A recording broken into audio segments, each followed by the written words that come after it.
Hello welcome to ज़रा हटके। सैलाब इस वक्त मुल्क की सबसे बड़ी ख़बर है, मगर जैसे जैसे रेस्क्यू टीमें जो हैं सैलाब ज़दा इलाकों में जा रही हैं, जो एक्सटेंट ऑफ डैमेज है वो इतनी खौफनाक इत्तलात वहाँ से आ रही हैं कि दिल दहल के रह रहा है कि आगे क्या होगा। ये तो सबको पता है कि लाखों लोग बेघर हो गए हैं, लाखों मकानात गिर गए हैं, फसलें तबाह हो गई हैं। लेकिन आज हम बात करेंगे तमाम जो रेस्क्यू के इदारों के सरबराहान हैं उनको हमने दावत दी है, मगर उससे पहले सिंध से जो ख़बरें आ रही हैं वो ये हैं कि यहाँ 90% बकौल सिंध हुकूमत के फसलें जो हैं तबाह हो गई हैं। आज खैरपुर में 41 अफराद जो हैं वो जाँ बहक हुए हैं और बारिश रुकने का नाम नहीं ले रही है। हमारे साथ वज़ीर आला सिंध मुराद अली शाह साहब मौजूद। शाह साहब, ये बताइए कि एक्सटेंट ऑफ डैमेज क्या है, कितनी बड़ी तबाही, तस्वीर क्या बन रही है? अस्सलाम वालेकुम जी, बहुत शुक्रिया मुझे लेने का कॉल पे। मैं आप लोगों को क्या बताऊं, मुझे समझे, मैं आपको एक्सटेंट सिंपली बताता हूं कि इससे पहले मैंने अपनी जिंदगी में 1976 का फ्लड देखा है, 2010 वाला फ्लड देखा है और 2011 और 12 वाले जो मानसून फ्लड है वो देखे हैं। 2010 में हमारा सिर्फ राइट बैंक अफेक्टेड था, 2011 में सिर्फ लेफ्ट बैंक अफेक्टेड था। इस वक्त कश्मीर से लेके और कराची तक पूरा एरिया जो हमारा है वैली का वो इनंडेटेड है। कोई 1 इंच ऐसी जगह नहीं है जहां पे पानी नहीं। सारे रास्ते में मैं तकरीबन 23 डिस्ट्रिक्ट्स का विजिट कर चुका हूं अभी तक। कहीं पे भी कोई कच्चा मकान कायम नहीं है। खासतौर पे जो 16 अगस्त के बाद रेन का स्पेल हुआ जो अभी तक चल रहा है उसने बिल्कुल इतनी तबाही की है।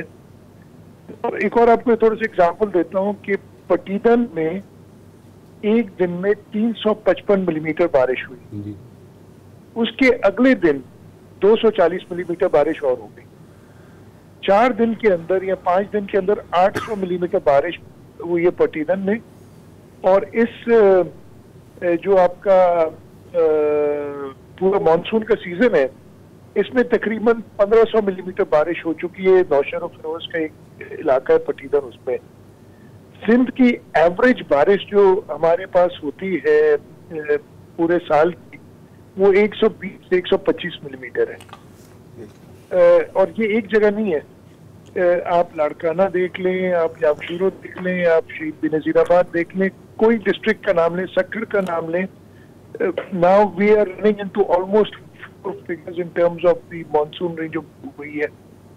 और across the breadth and length of Sindh अब ये इतना सारा पानी, और आप रोड्स पे कहीं पे भी जाएंगे आपको रोड ओवरटॉप हुए। कहीं मैं अभी इस वक्त ट्रैवल कर रहा हूँ, सक्कर से वापस आ रहा हूँ कराची की तरफ, कई जगह पे रोड ओवरटॉप्ड है। नेशनल हाईवे बंद हो चुकी है कई जगह से। मैं घूम के और इंडस हाईवे से दादू और सेवन से होता हुआ आ रहा हूँ कराची। मैं आपने बताया फसलों की बात, मैं सेफली कह सकता हूँ कि 90% हमारी कॉटन 100% खत्म हो गई है और ये एक बहुत बड़ा क्राइसिस हमारा होगा टेक्सटाइल में। शुगर केन भी तकरीबन जो है तबाह हो चुकी है। हमारे ऑर्चर्ड्स को सख्त नुकसान हुआ है। सो घर सारे जो कच्चे घर तो बिल्कुल मैंने कहा था कि कैसे अंदाजा लगाएं, तो हमें सेंसस में तकरीबन 1.5 मिलियन घर हैं कच्चे, जो हमारे हुआ कच्चे घरों का। अगर 100% नहीं तो 90% वो मुनद्दम हो गए। 300 से ऊपर एज ऑफ टुडे मॉर्निंग लोगों की जानें ज़ाया हो चुकी है। और मतलब और बारिश रुकने को नहीं दे रही। मुराद अली शाह साहब, कितने लोग इस वक्त बिना घर के हैं सूबे में? अंदाज़न मैं देखिए कोई एक अंदाजा लगा सकता हूँ और एक कंजर्वेटिव अंदाजा लगाता हूँ। जैसे मैंने कहा 1.5 मिलियन कच्चे घर हैं, 1.5 मिलियन में से 90% घर वो बिल्कुल तबाह हो गए। और 90% घर अगर आप कहें तो वो सारे ऑब्वियसली बेघर हैं। और एक घर में अगर 4 लोग रहते हैं तो 6 मिलियन का 90% तो डेफिनेटली बाहर है। उसके अलावा शहरों के अंदर भी, बिकॉज घरों के अंदर पानी आ गया, घर अगर गिरे ना भी हैं तो रहने जैसे नहीं है। वो लोग भी निकल के या रोडों पे हैं या कैंप्स पे हैं। अच्छा, हमारे यहाँ रूरल एरियाज में खास तौर पे लोग कैंप्स में नहीं आते हैं, शहरों के अंदर हम कोशिश बड़ी कर रहे हैं और हमने काफी लाए भी हैं, इसलिए कि उनके साथ मवेशी होता है उनका जी और वो चाहते हैं कि मवेशी उनके साथ रहें। जी जी कई जगह पे तो लोग अपने घरों को नहीं छोड़ते, इवन टूटे हुए घरों के जो थोड़ा बहुत उनका सामान होता है वो भी ना कोई चोरी हो जाए या कहीं आगे पीछे हो जाए, इसलिए वो घरों को भी नहीं छोड़ते। लेकिन मैंने आज एक नंबर दिया था 1 करोड़ लोगों का, मेरा ख्याल है वो गलत नहीं होगा कि 1 करोड़ के करीब लोग बेघर हुए। अच्छा चीफ मिनिस्टर, जो आपने तस्वीर दिखा रहे हैं आप, इसका मतलब तो ये है कि ये जो तबाही है ये किसी भी रियासत की कैपेसिटी से कहीं ज़्यादा है। आप कुछ भी कर लें तो क्या आपके जहन में है इंटरनेशनल हैंड्स के बगैर ये कैसे खड़ा हो पाएंगे हम? ये पॉसिबल नहीं है। कल भी फेडरल गवर्नमेंट में एक मीटिंग हुई थी, प्राइम मिनिस्टर साहब भी कल एक मीटिंग कर रहे हैं आफ्टरनून में या इवनिंग में, और हम यही कहेंगे कि इंटरनेशनल हेल्प के लिए मांगा जाए हमें। जो बल्कि आपका मैं फोरम इस्तेमाल करते हुए एक चीज कह रहा हूँ, इस वक्त जो हमें सबसे ज्यादा जरूरत है वो है टेंट्स की, इसलिए कि लोगों को छत चाहिए। हमारे पास जब हमने सीजन स्टार्ट किया था पीडीएमए में हमारे स्टोर में 86,000 टेंट्स थे और हम समझे थे, हमारी गलती से कह लें या जो भी कह लें, कि ये काफी होंगे। लेकिन और ये 16 अगस्त से पहले हम कंफर्टेबल थे कि हम इन 86,000 टेंट्स में काम हो जाएगा हमारा। 16 अगस्त से कुछ दिनों पहले जब बारिश की हुई थी तो मैंने इमीडिएटली कहा था कि 2 लाख टेंट और ऑर्डर करें इस वक्त। लेकिन प्रॉब्लम क्या है कि पूरे पाकिस्तान में टेंट मैन्युफैक्चरर्स हमें नहीं दे रहे, इसलिए और उन्होंने पंजाब में पहले काफी आई थी बारिश, वहां के ऑर्डर्स हैं। हमने एनडीएमए से कहा है कि जी हम पैसे देने के लिए तैयार हैं और हमें सिर्फ मैन्युफैक्चरर्स, और मैं आपकी तवज्जुह से जो भी टेंट मैन्युफैक्चरर्स हैं उनसे अपील करूंगा, नंबर 1 इस मुश्किल वक्त में ऐसा ना करें कि आप 10,000 की चीज हमें 20,000 में कोट करें जो हो रहा है। आपको पता है कि हमारे यहाँ अफसर जो है बिकॉज ऑफ वेरियस रीजंस को इस तरीके का रिस्क ले नहीं सकते। हालत ये है कि अगर एक दिन मुझे कोट आता है पीडीएमए को 12,000 का किसी चीज का एक टेंट का, और अगले दिन अगर 13,000 आते हैं तो वो रिलक्टेंट है खरीदने के लिए कि जी कल को हमारे ऊपर केस बन जाएगा कि जी ये 12 के आपने किसी को फेवर किया है कि 1,000 ज्यादा क्यों दिया है। बट ये मौके पे मैं यही रिक्वेस्ट करूंगा सारे मैन्युफैक्चरर से कि वो अपना बिल्कुल प्रॉफिट लें, लेकिन जायज प्रॉफिट जो है उससे लेके और हमें हुकूमत को टेंट्स बना के दें और हम वो खरीदने के लिए तैयार हैं ताकि हम अपने लोगों को कुछ ना कुछ छत दे सकें। मुराद अली शाह साहब, खुराक, अद्वियात, पीने का पानी, जाहिर है ये भी अब इतने अगर 1 करोड़ लोग घरों से बाहर हैं तो जाहिर है उन्हें चाहिए। इन चीज़ों का क्या होगा? सबसे पहले मैंने बताया ना, ऑब्वियसली मैंने इसलिए टेंट्स का जिक्र किया कि लोग, मैं पूरी घूमा हूँ हर जगह पे जी। सबसे पहले लोग कहते हैं हमें छत दो कि हम अपने बच्चों के सर पे कोई छत दे सके। खाने के लिए हमने डिप्टी कमिश्नर्स को ऑर्डर किया है कि वो कुक्ड फूड, इसलिए कि इस बारिश में कहीं वो खाना नहीं बना सकते, बारिश 24 घंटे हो रही है, तो कुक्ड फूड शहरों से सारे केटरर्स को इन्वॉल्व करें। मैंने अपील की है जो फलाई इदारे हमारे हैं कि जी हुकूमत सिंध मुहैया करेगी मील, लेकिन आपका एक्सपीरियंस है, आपका लोग जो है उनको पता होता है कैसे करना, कि आप हमारी मदद करें। और जो लोग डिस्प्लेस्ड हैं, चाहे वो कैंप्स पे हैं, चाहे वो रोड साइड पे हैं, चाहे कहीं कहीं अपने गाँव में मैसूर हुए हैं, उनको हम खाना पहुंचाएं। बड़ी मुश्किल चीज है, मैं आपको कहना बड़ा आसान है, लेकिन ये चीज करना एक मेजर इशू है। हम नेक्स्ट स्टेज में इमीडिएटली जैसी बारिश खत्म होती है, हम वो जो ड्राई राशंस हैं उनका हमने ऑर्डर दे दिया है कि वो हम पहुंचा सके। लेकिन इस वक्त तो ड्राई राशंस देना भी लोगों को पकाएंगे कैसे? हमारे पास इस वक्त लकड़ी जिससे वो आग लगा खाना पकाते हैं, वो सारी लकड़ी वेट हो चुकी है। तो एक मेजर कैटास्ट्रोफी है जिसके लिए आपने बिल्कुल सही कहा कि हमें इंटरनेशनल एजेंसीज को बताना होगा। ये कई लोग कह चुके हैं, मैंने सुना है कि ये हमारा जो नॉर्दर्न एरियाज में अर्थक्वेक आया था 2005 का, उससे ज्यादा बड़ी कैलामिटी है। या आपका जो 2010 का या 11 की फ्लड्स आए थे जी बिल्कुल, उनसे बहुत ज्यादा बड़ी calamity. Thank you so much chief minister साहब, थैंक यू। अच्छा, हमने हमारे साथ रेस्क्यू जो एफर्ट्स कर रहे हैं और रिलीफ एफर्ट्स कर रहे हैं, चीफ मिनिस्टर ने खुद भी कहा कि उन्होंने इन्वॉल्व किया है रेस्क्यू एंड रिलीफ ऑर्गेनाइजेशंस को, और सिंध में कम से कम जो सबसे बड़ी ऑर्गेनाइजेशन है वो ईदी फाउंडेशन है, और हमेशा ऐसी कोई कुदरती आफत आती है तो उसमें वो सबसे पहले सामने होते हैं। हमारे साथ साद ईदी मौजूद हैं ईदी फाउंडेशन से। साद, आपने चीफ मिनिस्टर को भी सुन लिया, तबाही बहुत बड़ी है। ईदी फाउंडेशन ने नवाबशाह के अंदर एक कंट्रोल रूम बनाया है, आप खुद ट्रैवल कर रहे हैं, इस वक्त सक्खर में हैं, क्या इस वक्त रिलीफ में मुश्किलात आ रही हैं? देखिए, मुश्किलात तो बहुत ज़्यादा हैं क्योंकि बारिश रुकने का नाम नहीं ले रही है, और दूसरा मार्केट से सामान जो है वो बहुत ज़्यादा शॉर्ट हो गया है। टेंट जो है, टेंट की ज़रूरत हमें बहुत ज़्यादा है, हमें राशन की ज़रूरत है ताकि हम लोग जो है ये लोगों को बांट सकें। और दूसरा एक और चीज़ हमने ये देखी है कि लोगों ने माइग्रेशन करना शुरू कर दिया बहुत बड़ी तादाद में।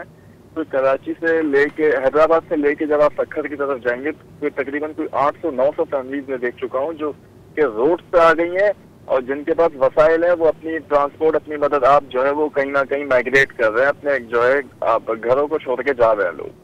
साथ साहब, बहुत लोग सुन भी रहे हैं आपकी बातें इस वक्त, और हम और भी रिलीफ और रेस्क्यू ऑर्गेनाइजेशन से बात करेंगे। इस वक्त जो लोग मदद करना चाह रहे हैं, और मुझे शुक्र है कि बहुत लोग मदद करना चाह रहे हैं, नंबर 1 वो किस किस्म की रिलीफ गुड्स पहुंचाने की प्रायोरिटीज क्या है आपकी? प्रायोरिटीज क्या है आपकी? देखिए, 2 चीजें हमारी प्रायोरिटीज हैं, एक तो राशन है और दूसरा जो है वो टेंट्स है, ताकि लोगों को छत मिल सके। लोगों ने, बहुत सारे लोगों ने जो है वो गवर्नमेंट स्कूल के अंदर डेरा डाला हुआ है, जो गवर्नमेंट स्कूल तक पहुंच सकते हैं, जिनके पास वसाइल है वहां तक पहुंचने के वो पहुंच चुके हैं, लेकिन जो बिल्कुल ही जिनके पास कुछ भी नहीं है वो रोड पे खुले आसमान तले सो रहे हैं अभी भी। अच्छा साद साहब, अभी शायद आपकी मुबशिर से बात हो रही थी शो से पहले, और आपने कहना था शायद कि आप कुछ इंपोर्ट करने की भी कोशिश कर रहे हैं। सर, हम तो सर पिछले कोई 5 साल से कर रहे हैं कोशिश, हम पे टैक्स माफ किया जाए ताकि हम और कश्तियां मंगा सके और रेस्क्यू इक्विपमेंट मंगा सके।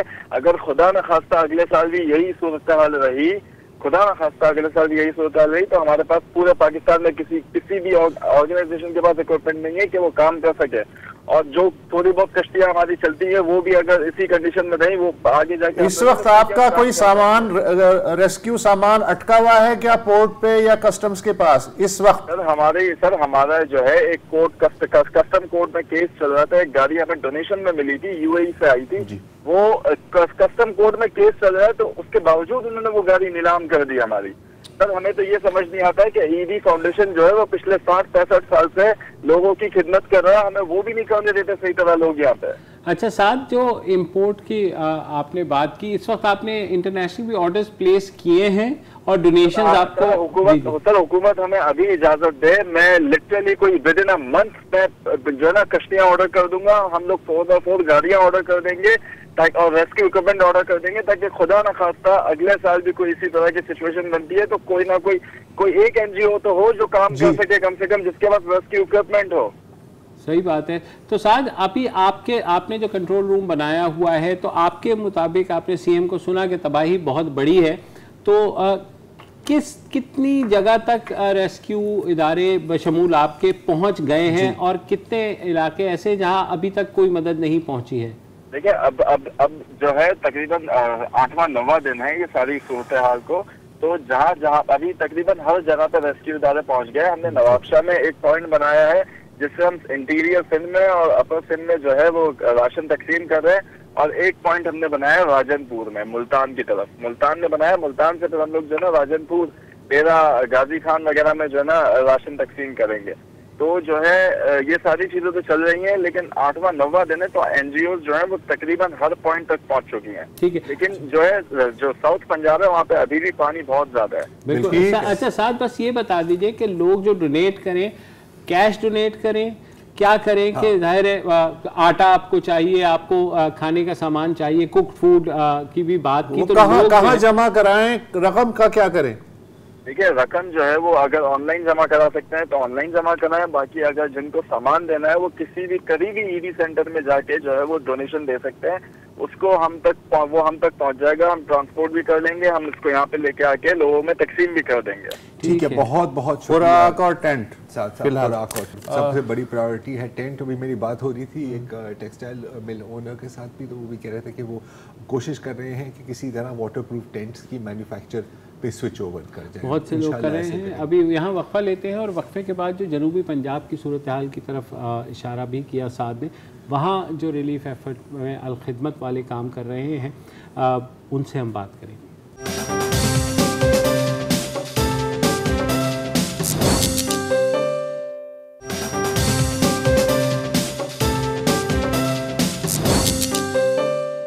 Welcome back. सिंध की तबाही का हाल आपने सुना। 1 करोड़ से ज़ायद लोग जो हैं सड़कों पर हैं और कम से कम जो है 10 लाख टेंटों की ज़रूरत है। फसलें तबाह हो गई हैं।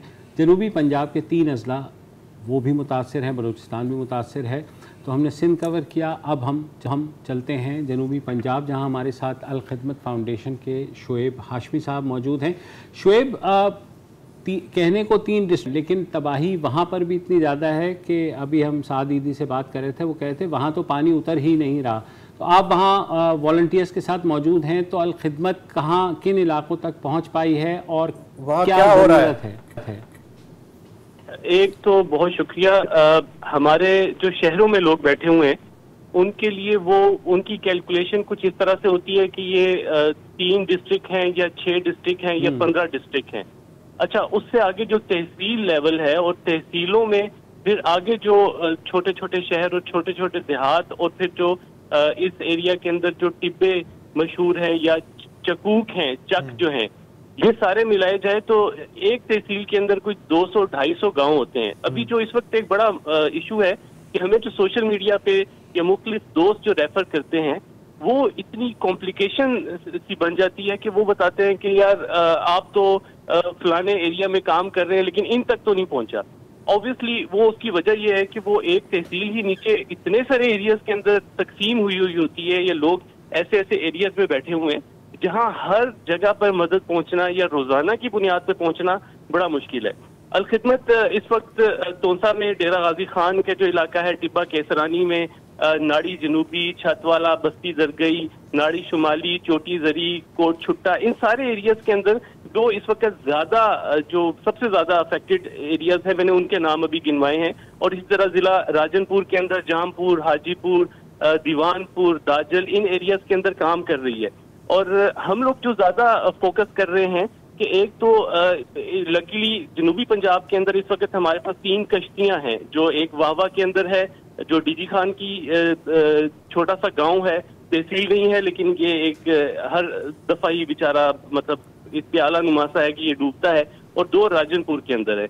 एक तो हम लोगों ने ये काम किया कि इस एरिया के अंदर मसलन आज की एक स्टोरी थी जो भी मुझे वीडियो मौसूल हुई कि जो बेचारे जिन्होंने अपने बच्चियों की शादी का कोई सामान इकट्ठा किया था, वो इतना पानी भर आया कि उन्होंने उसको जैसे भी किया। तो आज हमारी कश्तियों ने कोई 3 फैमिलीज में ऐसी थी जिन्होंने कहा कि वो हमारी बच्चियों के जहेज का सामान है, आप सिर्फ इसको जो है वो आप महफूज मकाम तक पहुंचा दे। तो वो जो एक आप कह लें कि हमारे पेज के लिए उन्होंने एक छोटी सी वीडियो बनाई। तो हम लोग एक तो लोगों का जो बहुत कीमती सामान है, जो बुजुर्ग हैं, उनको हम लोगों ने ये निकालने का काम किया है। फिर हम लोगों ने कुछ किचन एस्टेब्लिश किए हैं पके पकाए खाने के, कि हम पका पकाया खाना जो है वो कम से कम जिन लोगों तक पहुंचा सकें। वो बिल्कुल जो एरिया स्टक हो गए थे, जहां कोई भी मदद, जो उनके पास कोई किचन नहीं था, कोई खाने पीने का सामान नहीं था, आग जलाने का कोई जरिया नहीं था, तो वहां हम पका पकाया खाना पहुंचा सके। जहां कुछ किचन वगैरह उनके महफूज हैं या उनके पास खाने का इंतजाम हो सकता है, वहां राशन का हम काम कर रहे हैं। फिर एक जो बड़ी यहाँ पे खैमे का अभी आपने जिक्र किया, खैमे इस वक्त नहीं मिल रहे। खैमे इस वक्त कराची में, लाहौर में, रावलपिंडी में, मुल्तान में, हम जितने भी बड़े शहर हैं जो हम लोग अब तक डिस्ट्रीब्यूट कर चुके हैं, वो तो कोई 2500 से ज्यादा हैं, जो ऑब्वियसली चित्राल के अंदर, गिलगित बल्तिस्तान के अंदर, क्योंकि 14 जून को वहां से ये सारा मामला जो है वो शुरू हुआ था। लेकिन अभी जो इस वक्त आके ये जो जनूबी पंजाब के अंदर सिचुएशन है, जो सिंध के अंदर मामला बढ़ता हुआ नजर आ रहा है, जो बलूचिस्तान के अंदर हो चुका है, तो उसमें हमारे पास जितने भी वेयर हाउस के अंदर टेंट से वो हम लोग भिजवा चुके हैं। उसका अल्टरनेटिव जो है वो तरपाल होती है, ये 12 बाय 12 और 15 बाय 15 की शीट होती है जो वाटर प्रूफ होती है, और ये काम ये करती है कि ये जो कच्ची दीवारें हैं ये जो कच्चे छत है ये अगर इसके ऊपर डाल दी जाए तो वो बह जाती है, और इसको दूसरा बांस लगाकर भी कोई टेंट का किया जा सकता है। इसका हम लोगों ने बड़ी तादाद में भी ऑर्डर भी दिया है, और ये अब रेगुलरली जो है वो डेली बेसिस के अंदर तकसीम भी हो रहे हैं। लेकिन इसकी भी बहुत बड़ी तादाद अभी चाहिए होगी, क्योंकि बारिशें अभी तक ऐसा है कि हम समझते हैं कि बस अब थम गई, 2 दिन गुजरते हैं, उसके बाद फिर नई प्रेडिक्शन आ जाती है, उसके बाद फिर नई प्रेडिक्शन आ जाती है। तो हम ये एक बड़ी अजीब सी सूरत के अंदर है। ठीक है शोएब साहब, हम आपसे बात करते रहेंगे। इस वक्त एक वक्फा लेते हैं, वक्फे के बाद बलूचिस्तान जहाँ बहुत बड़ी तबाही हुई है, बहुत बुरी सूरत हाल है, वहाँ पर जो रेस्क्यू तंजीमें काम कर रही हैं उनसे बात करेंगे।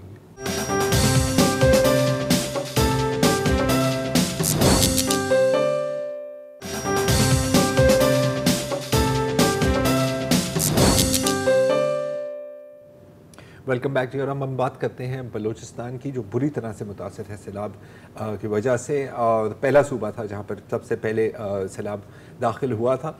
हमारे साथ हैं माज तनवीर साहब, head of communication hands Pakistan welfare organization के, और हमारे साथ हैं सिकंदर बिजिंजो साहब। आप हैं बलूचिस्तान यूथ एक्शन कमेटी के साथ आपका ताल्लुक़ है, पहले भी काफ़ी बार शो पर आपने शायद देखा हो। सिकंदर, मैं आपसे शुरू करूँगा। इस वक्त रेस्क्यू एंड रिलीफ एफर्ट्स की क्या सिचुएशन है, किन चीज़ों की ज़रूरत है, और क्या इस वक्त लोगों तक पहुंचाने की कैपेसिटी है भी हमारे में या नहीं? ज़रा थैंक यू, आप लोगों ने दोबारा मुझे इनवाइट किया। आप लोगों ने पहले भी इनवाइट किया था, आपकी टीम ने। It's very kind of you. देखिए, आपने सही कहा कि बलूचिस्तान में जो बारिश का सिलसिला है वो सबसे पहले स्टार्ट हुआ था। अभी नहीं, अगस्त में नहीं, जुलाई में नहीं, जून से ये सिलसिला चलता आ रहा है। And we are constantly trying our best as social organizations to get into the field and try to help. लेकिन आप खुद देखें, पिछले 2 महीने से जिस तरह बारिशें हो रही है बलूचिस्तान में, organizations like ours are under equipped, are ill equipped to penetrate those areas. यहाँ पे जो बात आती है, आई थिंक यहाँ पे गवर्नमेंट इंस्टीट्यूशंस, गवर्नमेंट्स, PDMA उनके हाथ में है। We are trying our best to fill out the tiny vacuum जो क्रिएट हुआ है, लेकिन at the end of the day क्या कर रहे हैं आप, क्या कर रहे हैं ये बताइए। कितने अजला में काम कर रहे हैं और क्या काम कर रहे हैं? देखिए, हम 5 से ज़्यादा काम कर रहे हैं। We are right now focused on Lasbela, Uthal, Quetta, गिरदनवा वाले एरिया में, नौशकी में, and our focus will also be Khuzdar over the weekend. हम फ्लड रिलीफ ड्राइव कर रहे हैं, जिसमें हम लोग ड्राई राशन दे रहे हैं, टेंट्स दे रहे हैं जितना हो सके। लेकिन अगेन सर, बात वही आ जाती है कि हमारे पास रिसोर्सेज की किल्लत है। सबसे बड़ी रिसोर्सेज की किल्लत लॉजिस्टिकल किल्लत है।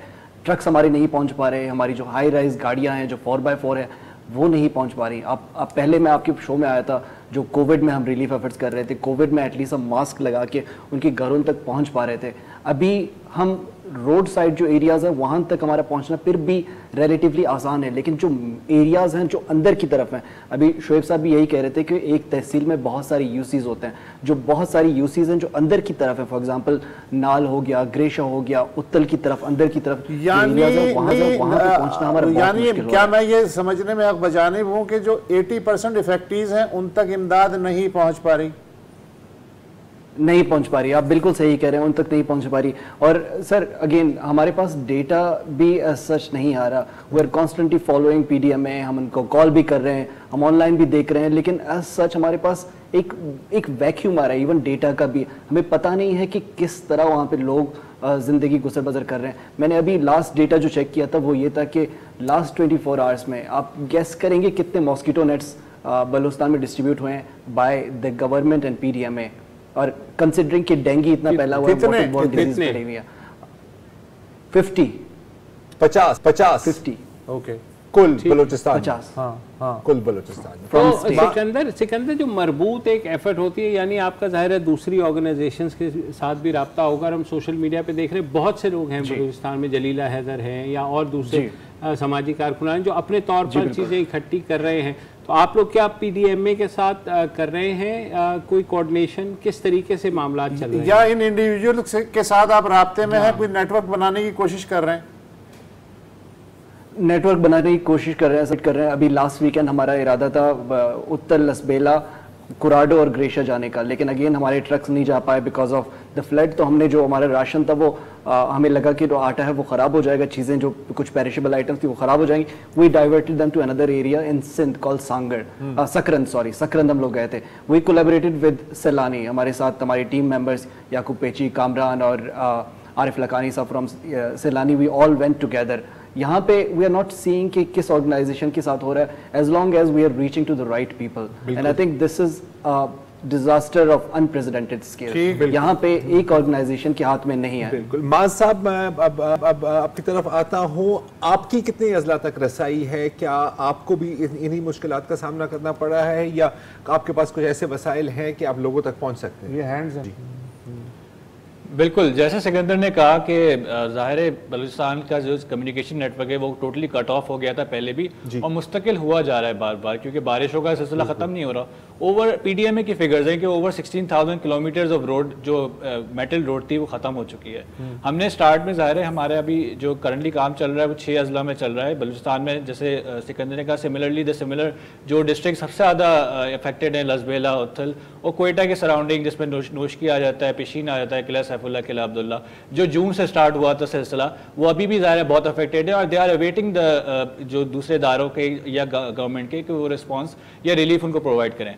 तो हम उसके अलावा वैसे 21 डिस्ट्रिक्ट्स में और भी काम कर रहे हैं ओवरऑल पाकिस्तान में। इसमें साउथ पंजाब भी आ जाता है, सिंध भी आ जाता है। ओवर 220 मिलियन की हमने अभी तक ग्रांट जो है वो डिसबर्स कर चुके हैं। उसके अंदर टेम्प्रेरी रूफिंग किट्स आ जाती हैं, नॉन फूड आइटम में किचन यूटेंसिल्स आ जाते हैं, जो भी ज़रूरत की अशिया होती हैं। अभी इस वक्त मस्कीटो नेट्स आ जाते हैं, हाइजीन किट्स आ जाती हैं, ये अभी बहुत ज़रूरत है। फिर इसकी वजह से ये अभी हम लोग फ़िलहाल प्रोवाइड कर रहे हैं इन अजलाओं में। अच्छा माज साहब, इस वक्त मतलब मैं आपसे ये भी जानना चाह रहा हूँ कि पब्लिक का रिएक्शन कैसे रहा है? हमने देखा है कि माजी में चाहे वो जलजला हो या 2010 के सैलाब हो, तो लोगों ने डोनेट किया है। इस बार शायद एनेक्डोटली कम से कम लग रहा था कि कुछ अपटेक स्लो है, क्या अब थोड़ी सी तेजी हुई है? एग्जैक्टली, आप बिल्कुल सही कह रहे हैं। अब 2005 में भी और 2010 के सैलाब में, 2005 के अर्थक्वेक में लोगों का रिस्पांस और लोगों का जो एक तरह से डिटर्मिनेशन या लोगों को एक तरह से विल पावर जो सपोर्ट करने की थी अपनी कंट्री मैन को, वो अच्छी थी। लेकिन अभी अनफॉर्चुनेटली ऐसा लग रहा है कि क्योंकि ज़ाहिर है पॉलिटिकल सिनेरियोज ऐसे चल रहे हैं और मीडिया ज़्यादातर फोकस उस तरफ कर रहे हैं, तो इस तरफ न्यूज़ जो है नहीं आ पाई।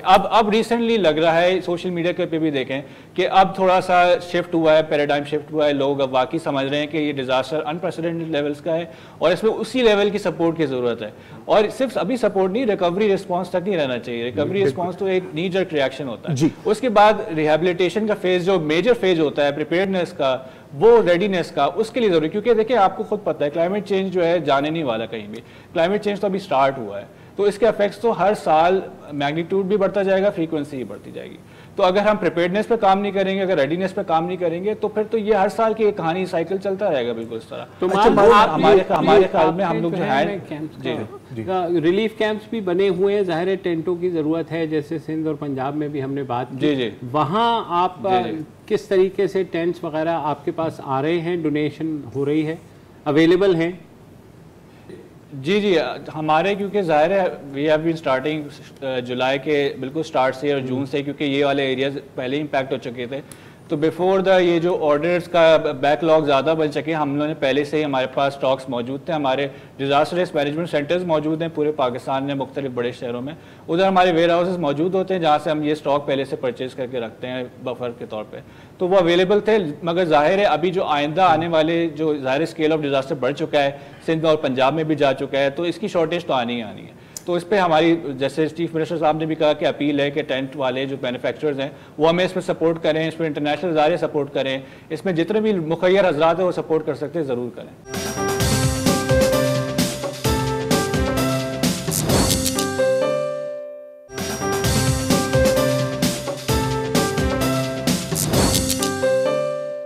अच्छा माज साहब, एक और सवाल। आपने बात की कि अभी तो रिलीफ और रेस्क्यू चल रही है, ठीक है, हमें आगे जाना होगा रिकंस्ट्रक्शन की जानिब। तो आपकी तंजीम के, मैं आपकी वीडियोस भी कुछ देख रहा था, कुछ आपकी ट्वीट्स और पोस्ट भी देख रहा था, और आप कह रहे थे कि ये नामुमकिन नहीं है कि ये जो अभी जो घर दोबारा बनने हैं इनको कुछ हद तक फ्लड रेजिस्टेंट बनाया जाए। तो अगर इसके बारे में आप थोड़ा सा हमें बता सकें कि ये कैसे किया जा सकता है? जी, तो बेसिकली हैंड्स ने एक टेक्नोलॉजी पायनियर की है with consultation of foreign consultants, उनके साथ मिलकर हमने लाइम बेस्ड टेक्नोलॉजी का इस्तेमाल करते हैं। उसमें यह होता है कि ये जो मड के आपने घर देखे होंगे, जो बहुत सारी तस्वीरें वीडियोज़ आ रही हैं कि मड के जितने भी घर हैं वो बह चुके हैं, तो उस लाइम के इस्तेमाल से, उस डिज़ास्टर रिस्क रिडक्शन टैक्स से हम लोग ये कर सकते हैं कि अगर 2 महीने तक पानी स्टैगनेंट भी रहेगा तो ये जो मिट्टी का जो घर है ये ख़त्म नहीं होते, ये दीवारें नहीं गिरती। बहुत बेसिक्स है, बहुत मुझे एक ऐसी टेक्नोलॉजी है जिसको आपको कोई बहुत रॉकेट साइंस नहीं लगानी पड़ेगी। ये सिर्फ रेशो होता है कि मड और लोकली सोर्स मटेरियल्स पर इस्तेमाल होता है, जैसे मड होता है, काउ डंग होती है, राइस हस्क होता है, जो आप सिंध में अगर बात करें तो ये बहुत आसानी से अवेलेबल मटीरियल्स है, जिसके अंदर लाइम भी आ जाता है। चूना इतना सस्ता है, इतना कोई बहुत महंगा नहीं है। तो यही जो टेक जो है आराम से आप यूज़ कर सकते हैं। थोड़ी सी रेज फ्लोरिंग अगर कर दें, ज़ाहिर है सिर्फ घर नहीं होते, हैंड पंप्स होते हैं और भी मुख्तलिफ बड़ी इंपॉर्टेंट विलेजेस के अंदर जगहें होती हैं, वो भी थोड़ा सा रेज बना लें। तो ये जो बेसिक टेक्निक्स अगर यूज़ करें तो फ्लड्स जो है आपके अगर आएंगे भी खुदा न खास्ता आगे जाके, तो वो रेजिलियंट उनकी जो कम्युनिटी है और उसकी रेजिलियंस बढ़ चुकी होगी। ठीक है। अच्छा सिकंदर, मुझे बताइए, आगे ये बार बार हम सवाल पूछ रहे हैं, ज़ाहिर है अगर जो लोग देना चाहते हैं वो आपको क्या कैश दे दें आप मार्केट से परचेज करके, या लोग जो है खुराक डोनेट करें, या टेंट्स अगर कहीं से परचेज करके कोई देना चाहे तो किस तरीके तक आपसे रब्ता किया जाए, पहुंचा जाए? सर हमारी जो मेन रिसोर्स है वो हमारी ह्यूमन रिसोर्स है, जो बलूचिस्तान में तकरीबन सारे अजला में हमारे चैम्पियंस काम कर रहे हैं। That's our main strength. हम चाहते हैं कि जो लोग डोनेट करना चाहते हैं आइडियली ये करें कि वो चीज़ें ख़रीदें। हमारे सेंटर्स हैं, कराची में भी सेंटर है, क्वेटा में भी सेंटर है। हमारे सोशल मीडिया में उन सेंटर्स के एड्रेसेस दें। सोशल मीडिया का हमारा टाइटल है BYAC बलूचिस्तान का, जो आप स्क्रीन पे शायद दिखा सकते हैं, उस पर आप जाएं, वहाँ पे हमारे सेंटर्स हैं। आइडियली वहाँ पे चीज़ें डोनेट करें। हमने कुछ चीज़ें आइडेंटिफाई की हैं जो सबसे ज़्यादा नीड है, वो टेंट की है, मॉस्किटो नेट्स की है, ड्राई फूड बैग्स की है, उसके अलावा जो बेसिक वाटर बॉर्न मेडिसिन्स हैं, ORS वगैरह, उसकी नीड है। और clean drinking water, I think कोई इस पर बात नहीं कर रहा क्लीन ड्रिंकिंग वाटर पे। This is causing a lot of diseases, तो इस पर बात कर सके। और दूसरी बात सर, बलूचिस्तान में 2 महीने से ये हो रहा है, it's not a new thing, it's been happening constantly. तकरीबन 5 लाख के करीब PDA में खुद कह रहा है माल मवेशियाँ हलाक हो चुकी हैं, 2 लाख के करीब एकर्स तबाह हो चुके हैं। आप खुद देखें बलूचिस्तान में, अगर आप टॉप वर्स्ट 10 डिस्ट्रिक्ट्स देखें, मेजॉरिटी बलूचिस्तान से आते हैं। This disaster is putting us further down. और यहाँ पे हम चाहते हैं कि एक कंसोलिडेटेड एफर्ट हो, गवर्नमेंट इंस्टीट्यूशंस हमसे मिलके, बाकी जो इदारे वहाँ पे काम कर रहे हैं उनसे मिलके कंसोलिडेटेड एफर्ट्स पे काम करें। मैं हैंड्स वाले साहब से भी, चूंकि वक्त कम है, हैंड्स वाले साहब से भी पूछना चाहता हूँ कि अगर आपकी कोई मदद करना चाहे तो उसका क्या तरीका है और आपको क्या चाहिए? जी बिल्कुल, हमारे सारे डोनेशन पोर्टल्स ऑनलाइन भी, बैंक अकाउंट भी अवेलेबल हैं, वेबसाइट पे भी अवेलेबल हैं, सोशल मीडिया पे भी अवेलेबल हैं। आप जितना मुखैर आज़ाद जितना मदद करना चाहें फाइनेंशियली, मॉनेटरी टर्म्स में, या भी कोई भी सामान ऐसा है, कोई टेंट मैन्युफैक्चरर्स हैं या राशन डिस्ट्रीब्यूटर्स हैं, इस तरह के हम पार्टनर्स ढूंढ रहे हैं, या पानी फराहम करने वाले जो कंपनीज़ हैं वो हमारे साथ पार्टनर करें, ताकि हम देखें हम तो उधर तक पहुँच गए, लेकिन जब तक हमारे पास सामान नहीं होगा तो हम उनको लोगों की मदद नहीं कर पाएंगे। तो सामान की सप्लाई चेन अच्छी करनी है, सामान एक इस तरह के पार्टनरशिप्स अगर क्रिएट हो जाए तो एक सप्लाई चेन बन जाएगी और लोगों की ऑटोमेटिकली वो मदद हो सकेगी। तो मैं इल्तिजा करता हूँ इस तरह के ब्रांड से, इस तरह की कंपनी से, कि हमें इन चीज़ों में जो हमें चाहिए वो सपोर्ट करें। बिल्कुल। अच्छा, इसी पॉइंट पर मैं नोट करना चाह रहा हूँ कि अब हमने तो सिर्फ चंद इस तरह की ऑर्गेनाइजेशन से रब्ता किया है और ऑनर दिया है, इसका ये मतलब नहीं है कि सिर्फ यही काम कर रहे हैं, बल्कि इंडिविजुअल सैकड़ों, आई वुड से बहुत लोग हैं, इंडिविजुअल लेवल पर काम हो रहा है। आप सोशल मीडिया को देखें, आप फ्लड रिलीफ का हैशटैग चेक करें, आप कुछ भी करना चाहें। जाहिर है कि हमारे लिए नामुमकिन है कि हम उन सब की से बात करें या उन सब के बारे में बात करें।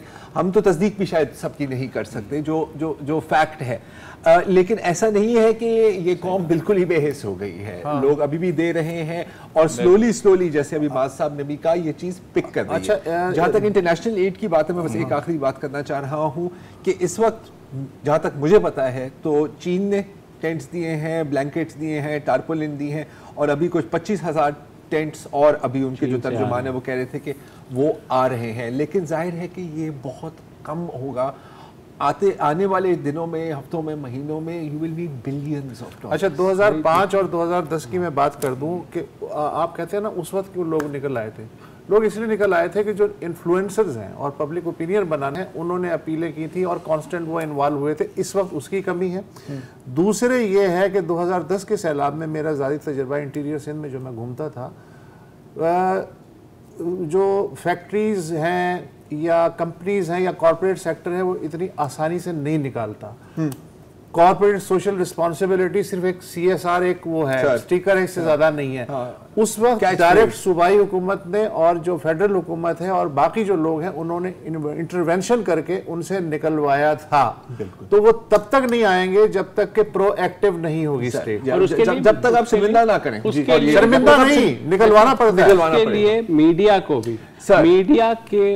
को भी मुसलसल इसको कवरेज देनी है, वरना ये रोज के फला उसकी जमानत हो गई, वो पेश हो गया, ये हो गया, वो फला ने ये कह दिया उसके खिलाफ। आज इसने न्यूट्रल का नाम नहीं लिया। हाँ, इसके ऊपर पूरे शो कर लेते हैं पूरे शो। तो खुदा के लिए मैं अपने साथियों से भी यही कहता हूँ, दूसरे चैनल्स में मालिकान से भी कि ये वक्त नहीं है कि हम जो है पेटी पॉलिटिक्स के ऊपर फोकस करें। उसके लिए बहुत वक्त है, हम कर रहे हैं 10 साल से कर रहे हैं, 20 साल से कर रहे हैं। ये मत भूलें कि आपका असल फर्ज क्या है और किन से है। बिल्कुल, ये मत भूलें। वोटर रहेंगे तो निजाम रहेगा ना, निजाम रहेगा तो कोई कुछ बनेगा, कुछ बनेगा। व्यूअर रहेंगे तो रेटिंग होगी।